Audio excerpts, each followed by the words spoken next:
guys, Raya here and welcome back to the channel, and today I'm going to be reviewing the debut album from the 90s rock band Garbage. Now, this band is American. They're an American band with a Scottish lead singer, which I already thought was really interesting.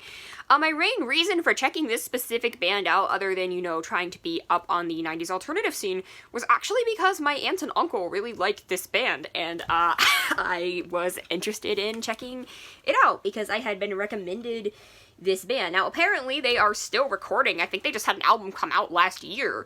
So, you know, props to them. They were formed in Wisconsin, and, you've got, Shirley Manson on vocals, Duke Erickson on guitars and bass, Steve Marker on guitar and keyboards, and Butch Vig on drums and production. Now, Butch Vig is the Nevermind guy. He worked on Nirvana's Nevermind, and, so, yeah, as far as production goes, you can expect good things out of this album.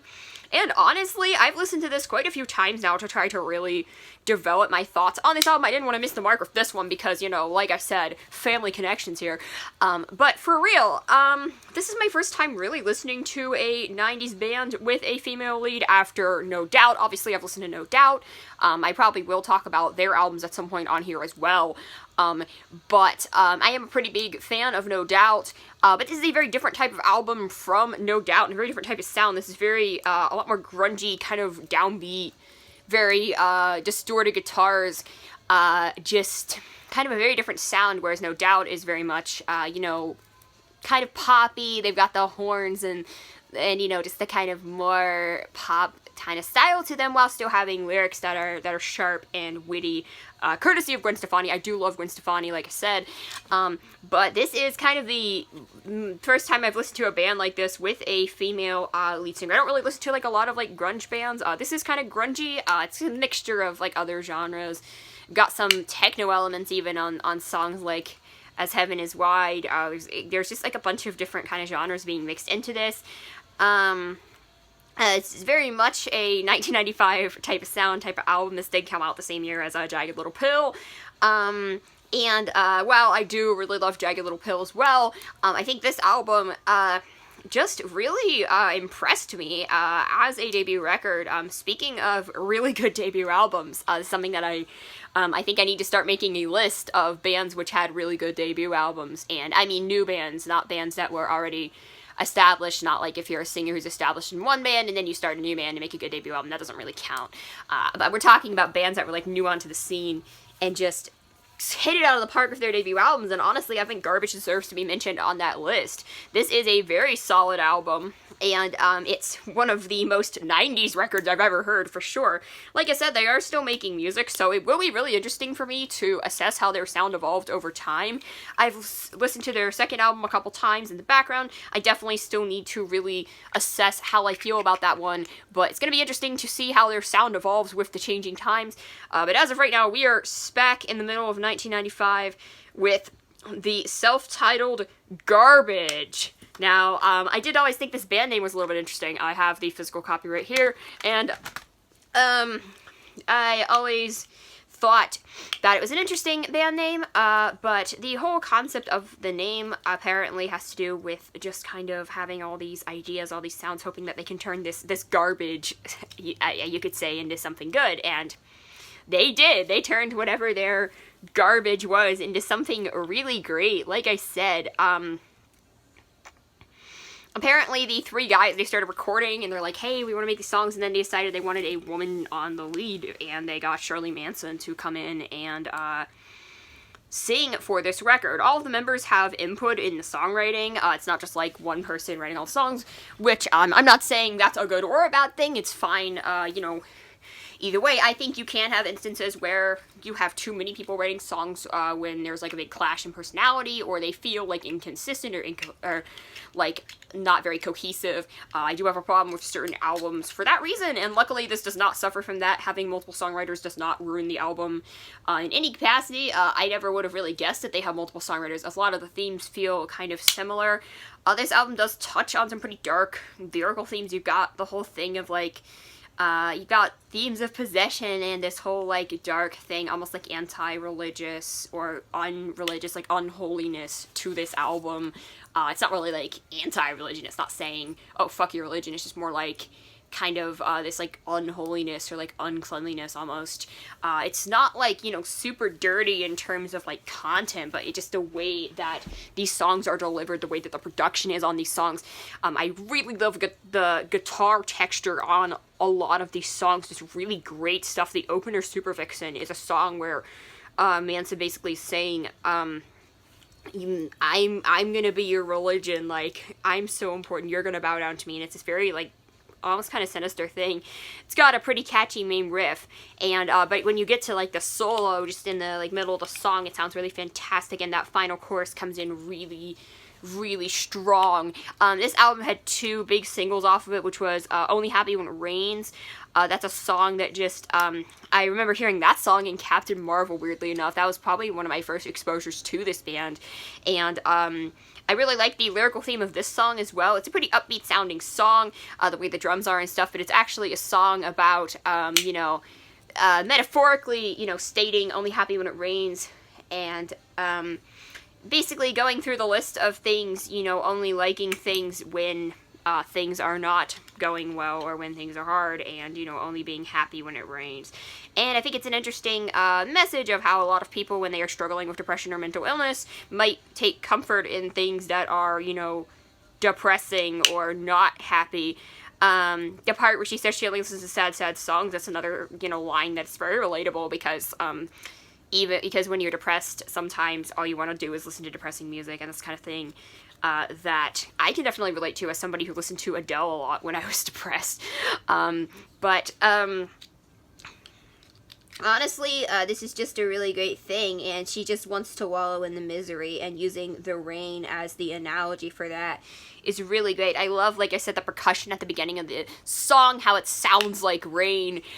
You've also got the song Stupid Girl, which is one of the more famous ones on here. I just really love the guitar texture on this song. It just sounds really fantastic as well. Both of these 2 songs are really great. Queer is a song that just has this super catchy, like, vocal melody, but kind of haunting. It's got this very 90s, kind of vibe to it with the song, and, this also has just a really great chorus, melody to it.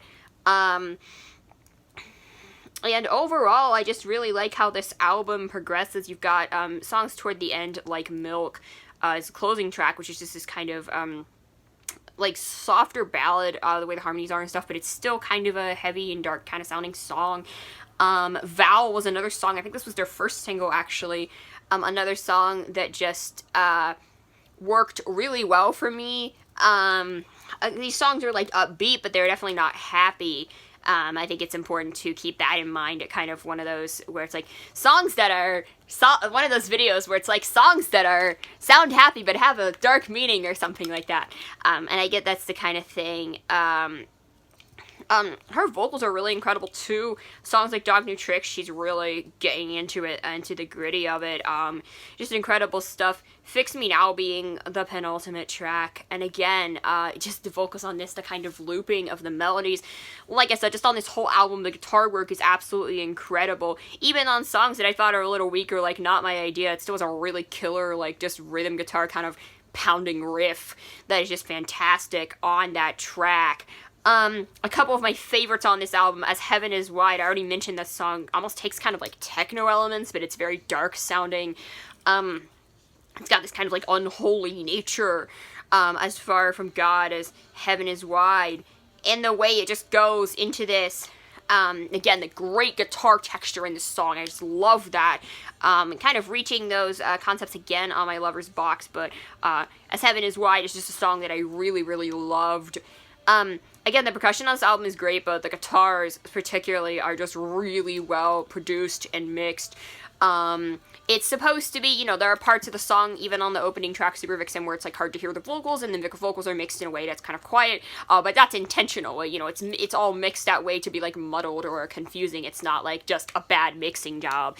Like I said, my favorite song on this is, like I said, As Heaven Is Wide is a really great song, but my absolute favorite here has to be Stroke of Luck. I love the kind of more spacey, kind of almost psychedelic kind of production to it, before just going into this, like, very dark, grungy kind of guitar tone in the chorus. and the kind of lower vocal tone. I also really like that about Shirley Manson's voice. She doesn't really do a lot of like high belting. She does a lot of kind of lower, more throatier delivery, and I really like that. And the kind of up and downs of seeing this relationship where Stroke from Luck, where she's going to this thing, where she's kind of talking about, is this a good thing? Is this a bad thing? Is this a gift from God, or is this like the devil, like, kind of thing? Like, I don't know how to feel about you're in my, like, some force brought this person into my life, and I don't know how to feel about it. And it's just got this, like, really a great tone to it that I just love. Just the way that the song sounds is incredible. The production, again, that, like, spacey kind of synth production at the beginning, going into that, like, super gritty guitar tone, and I just love that. It makes for a really great sound, and just overall, the lyrical themes on this album are about, you know, difficult things, relationships. You got songs about, not some less than holy desires, and songs that deal with mental health and that kind of thing, metaphorically speaking, and it's just a really great, like, selection of song topics which feel consistent despite all of the members having creative input on this album. Apparently when the band first met, or first started trying to record together, they did not necessarily get along well, or Shirley did not get along well with the other members, but obviously that sorted itself out. Like I said, they still make music today. They've one of the few bands of this age that have kept a completely consistent lineup, which, props to them. I really like seeing when bands can actually work together, and create something that feels cohesive, and this is an example of working together and not working against each other, whereas I feel like some albums I've listened to, it just feels like you have lots of creative, like, differences to the point where the artists are working against each other, and you're like, okay, what are you trying to do here? Like, make up your mind or just go solo. This isn't going to work out. But in this case, I definitely see so much potential for this band to experiment with different styles and sounds. Just all of this kind of thing. The amount of, like, experimentation and kind of blending of styles while still sounding very kind of grungy and alternative, which I really, really like. And as far as this band is concerned, I'm definitely impressed with this. I'm feeling an 89 on this score, and I will definitely be checking out the rest of this band's material. So anyway, guys, if you liked the video, click like, subscribe to my channel, and follow me on my social media, and I will see you all soon. I hope you enjoyed. Goodbye!